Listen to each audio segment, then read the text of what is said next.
एक दंपति दिवाली की खरीदारी करने को हड़बड़ी में था। पति ने पत्नी से कहा, जल्दी करो, मेरे पास टाइम नहीं है। इतना कहकर वो रूम से बाहर निकल गया। तभी बाहर लॉन में बैठी मां पर नजर पड़ी। कुछ सोचते हुए वापस रूम में आया। शालू, तुमने मां से भी पूछा कि उनको दिवाली पर क्या चाहिए? शालिनी बोली, नहीं पूछा। अब उनको इस उम्र में क्या चाहिए होगा यार? 2 वक्त की रोटी और 2 जोड़ी कपड़े, इसमें पूछने वाली क्या बात है? वो बात नहीं है शालू, माँ पहली बार दिवाली पर हमारे घर में रुकी हुई है, वरना तो हर बार गांव में ही रहती है, तो औपचारिकता के लिए ही पूछ लेती।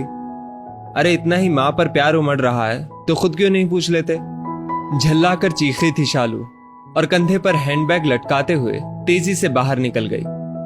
सूरज माँ के पास जाकर बोला, माँ हम लोग दिवाली की खरीदारी के लिए बाजार जा रहे हैं, आपको कुछ चाहिए तो?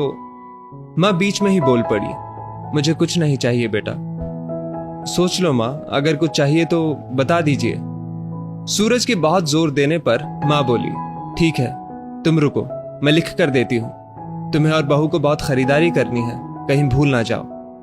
कहकर सूरज की माँ अपने कमरे में चली गई। कुछ देर बाद बाहर आई और लिस्ट सूरज को थमा दी। सूरज ड्राइविंग सीट पर बैठते हुए बोला, देखो शालू, माँ को भी कुछ चाहिए था पर बोल नहीं रही थी, मेरे जिद करने पर लिस्ट बना कर दी है।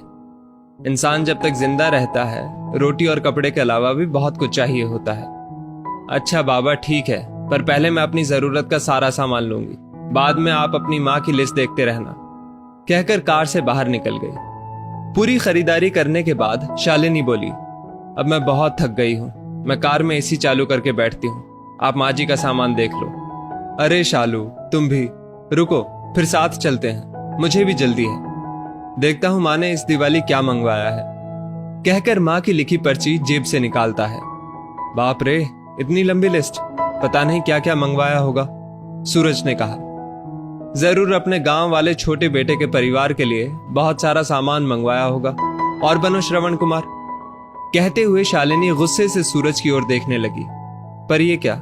सूरज की आंखों में आंसू और लिस्ट पकड़े हुए हाथ सूखे पत्ते की तरह हिल रहा था, पूरा शरीर कांप रहा था। शालिनी बहुत घबरा गई। क्या हुआ? ऐसा क्या मांग लिया है तुम्हारी मां ने? कहकर सूरज के हाथ से पर्ची झपट ली। हैरान थी शालिनी भी, इतनी बड़ी पर्ची में बस चंद शब्द ही लिखे थे।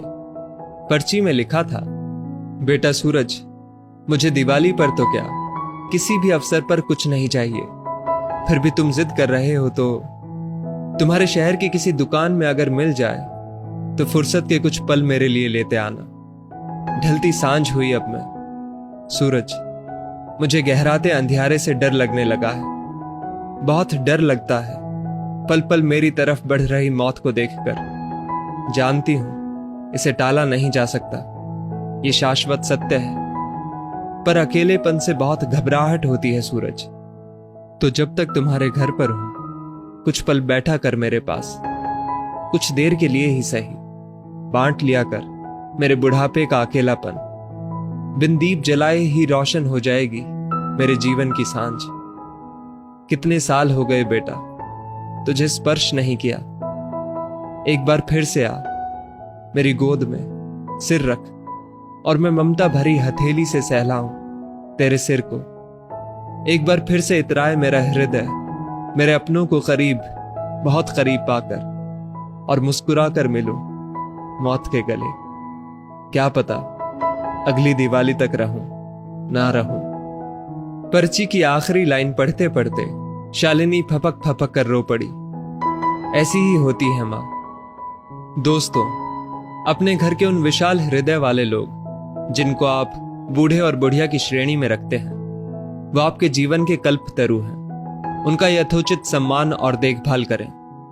यकीन मानिए, आपके भी बूढ़े होने के दिन नजदीक ही हैं।